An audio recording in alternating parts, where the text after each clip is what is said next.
In June, the High Court of Namibia ruled that a law criminalising same-sex relationships was unconstitutional. This decision was in line with a series of judgments by Southern African courts in recent years and was described by UNAIDS as a significant victory for equality and human rights for all Namibians. Now, this ruling wasn't a one-off. A series of judgments by courts in Southern Africa have recently gone the same way. So, on this week's show, we're asking if this ruling is a sign that life for same-sex couples, particularly in Africa, is getting easier.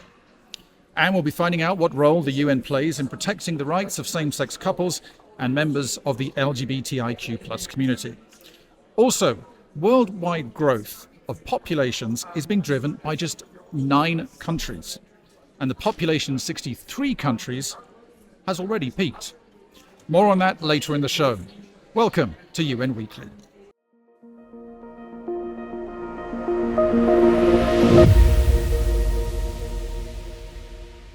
I'm Conor Lennon, and today I'm coming to you from the UN Delegates Lounge, a little haven, I think, where diplomats from every country drop in for an off-the-record chat, a coffee, or even one of the new cocktails. I'm joined today by Beatriz Barral from the Spanish unit of UN News. Hi. Hi, how are you? Very good. Thank you for being here. Thank you for having me. Have you had the cocktails, by the way? Not cocktails, but definitely some beers and some coffees, and being here. So the new cocktails, for those who are interested and can get into the building, there's one called the Resolution, I think, and they've all got names related to various UN things, which doesn't make them sound very tasty, actually, but they do look quite nice. Okay, bit early for us. So we're in the Delegates Lounge, and it is quite busy for this time of day. We're recording quite early. And it's due to the big event that's taking place here at the moment. It's quite packed around the building, isn't it? Yes, it is. Yes, we have this high-level political forum that is tracking progress on the SDG, the Sustainable Development Goals, and that's been going on all week. It's continuing until the 17th, I believe. And there's also like an important meeting at the Security Council this afternoon about Colombia, and also a meeting on education. So a lot going on I today. was going to come to the fact that the Spanish unit, you cover a huge area. Yeah. Particularly Latin America, but many other parts of the world as well. And as you said, as we speak today, the Colombian president is here, and for you in particular, that's a big thing because, of course, you've been covering in some detail the Colombian peace process, which has been going on for quite some time now. Yeah, since 2016 when the agreement was signed. Yeah, it's one of the stories that we always follow. Pedro is here today. I believe he's now in the garden because they gave the UN this monument that they made with the weapons from the FARC.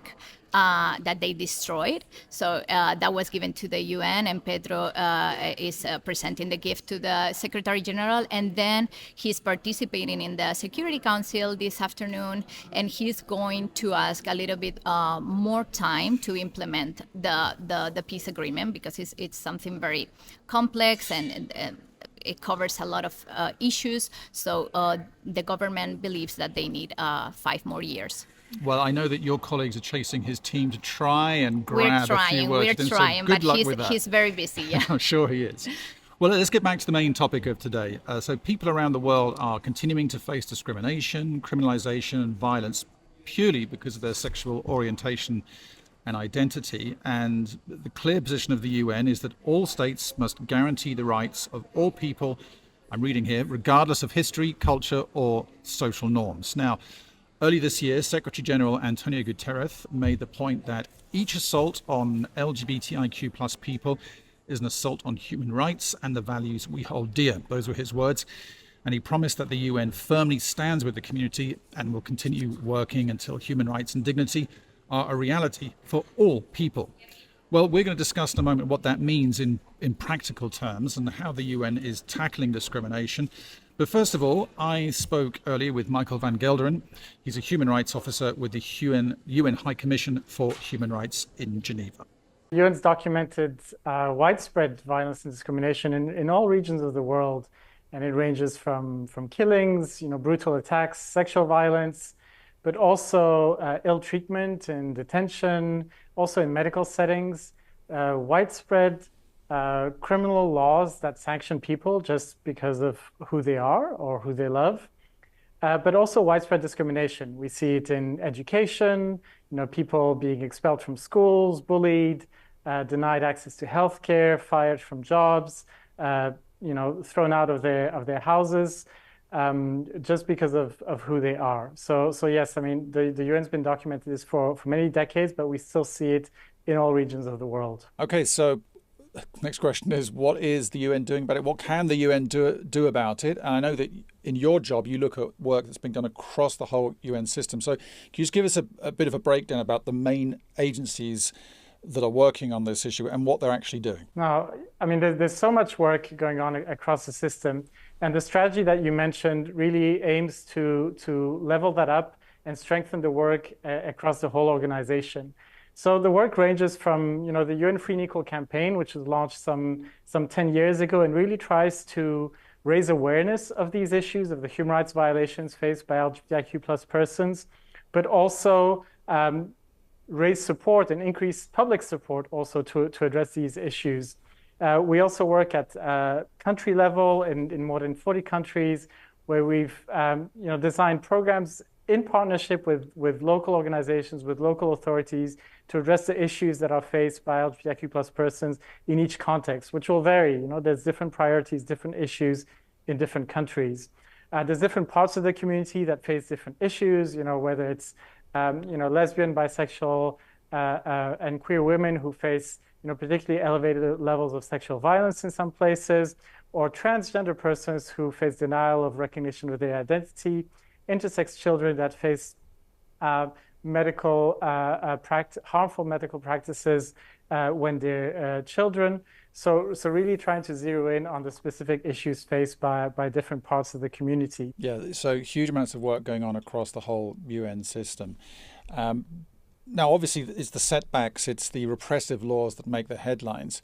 But if we look at the trend, it does seem that things are improving. I mean, same-sex relationships now, I think, are legal in 131 countries, which might be many more than some people think. So I assume that for you, this is an encouraging trend. No, absolutely. I think overall, the trend is positive, but it really depends on the country. And I think what we see is overall a broadly positive trend with some really wonderful developments. Just in the last years, we've seen the pace of decriminalization of consensual same-sex relations increasing. So, just in recent years, countries in Asia and Africa and the Caribbean decriminalizing.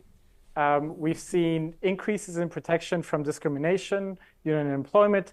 These were all, the picture 30 years ago, even 20 years ago was very different. And we've really seen a sea change in some of these areas. But the gaps are still there. So we still have 60 or more countries that criminalize consensual same-sex relations. As you say, it's much less than it was some decades ago, but it's still, a significant number.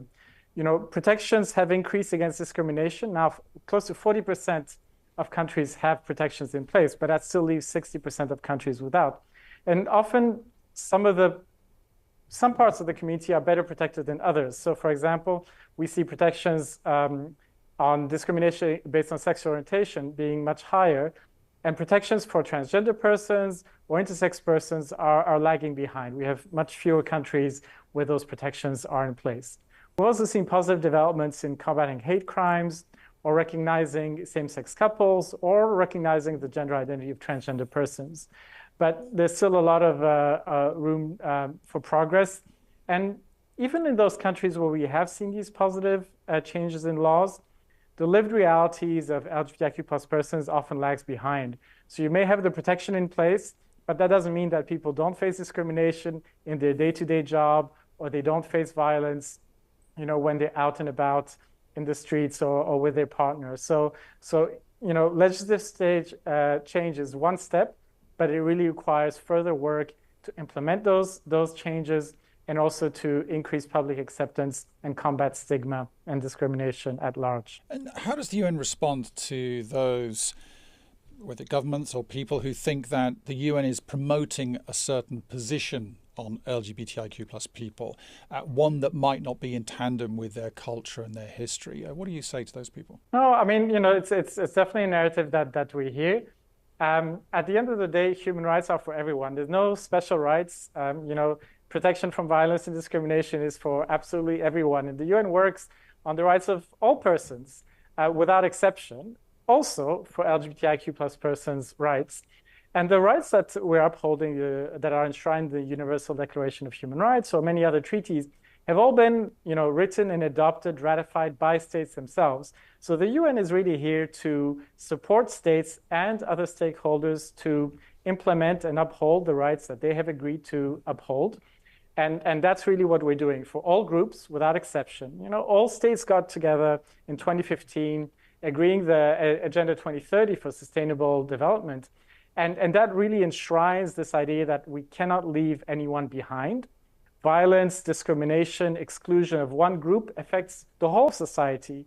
So you can't separate things out. If you're discriminating against LGBTIQ plus persons, you're damaging the whole society, you're impacting on families, on communities, on the whole society. And that's what really we're also seeing with some of the statistics and the data that the UN's collected, that it's not just violence and discrimination does not just impact on LGBTIQ plus persons, but on societies at large.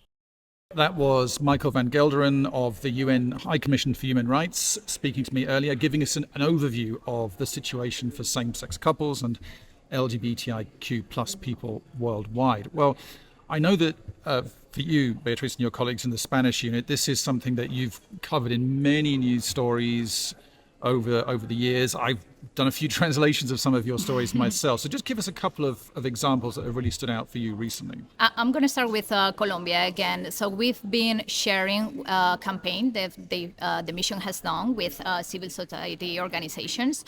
And it is called Paz de todos los colores, like peace in all colors. So what they try to say is that the LGBTQI community should have their voices heard in the construction of peace in Colombia. So this peace agreement is quite groundbreaking because it's the first one that includes references to gender and to LGBTQI discrimination and violence. And in Colombia, there is this special tribunal. It's called the Special Jurisdiction for Peace. That is, investigating and prosecuting the human rights violations committed during the conflict, the decades-long conflict. And for the first time, they are also looking. They have what they call macro cases. They have 11 micro cases, and one of them is dedicated to gender-based violence and to the violence that gay, transsexual, lesbian people suffer from all the armed groups in the country. Right, so it's a laudable aim, of course, but it's also a reflection, as you say, that there were some pretty horrific things that happened during the Civil War years. They were, and we don't know the extension really. This tribunal, they have documented like 6,000 crimes, but they are probably much more because there's still, like a lot of shame and a fear of reprisals. So it's probably much bigger. So our stringer in Colombia interviewed the director of Colombia Diversa, which is an NGO. Her name is Marcela Sanchez, and she was telling us how important is that the peace agreement really gets implemented, that there are laws to protect the LGBTQI community and to prevent impunity, because it's not only an issue from the past, it's still going on. In 2023 alone, 8 human rights defenders from the LGBTQI community were killed under different circumstances. So the UN is joining efforts with NGOs in Colombia to support all these efforts to end impunity, but also to protect right now the people who still suffer violence in some areas of the country. And just a few days ago, I think it was just last week, UNAIDS put out a very positive press release. They were commending the work of the Mexican government, which has banned something called conversion therapy. Just explain what that's about. Well, conversion therapy is supposed to cure homosexuality or as it was, a disease, which of course is not. And PAHO, which is the Pan American Health Organization, has repeatedly said that there is no medical ground for these therapies. So yes, Mexico has banned these therapies, and UNAIDS applauded the decision because they said it's not only a human rights issue, it's also a public health issue. Because when people are shamed and when people are persecuted for who they are, they don't ask help, or they don't have the same access to public health services like HIV testing, HIV treatments. So it's also like a very important health issue, not only human rights. And if you let me mention, this is the English-speaking Caribbean, but also there's been a wave. Dominica was the last country that decriminalized same-sex relations, and is the sixth country in the English-speaking Caribbean that has done that recently. So there's been some progress. And let's take a look at Africa as well. Another press release from UNAIDS came out from Africa about Namibia. Now, some countries on the continent have sparked alarm that there have been some very repressive laws that I think we've both written about coming out from some African countries which discriminate against LGBTIQ plus people. But in Namibia, the High Court ruled that a law criminalizing same-sex relationships was actually unconstitutional, which is a positive sign. This ruling is not a one-off. There have been other countries in Southern Africa making similar judgments over the years. So UNAIDS, I guess we should just explain, UNAIDS is a joint program involving lots of different parts of the system, leading global efforts to end AIDS. Well, they applauded the decision in this press release. One senior official called it a powerful step towards a more inclusive Namibia. Chris Mallouris is a senior advisor on equality and rights at UNAIDS. He's based in Johannesburg. And I had a chat with him a couple of days ago. He told me that there is grounds for optimism, but also something quite worrying. He talked about this massively funded, globally coordinated anti-rights, anti-gender, anti-democracy campaign, which is at work in Africa. We know that LGBT communities have existed in societies across the world throughout history. So it is a movement that we need to take seriously, understand what motivates it, and enter into dialogue with, so that we can move towards inclusive societies that accept all of its members, including the LGBT communities. And your executive director, Winnie Byanyima, was, well, I guess alluding to this in a recent op-ed when she said that homophobia is not an African value. And what did she mean by that? Was this a reference to colonial era laws that were brought in? Yeah.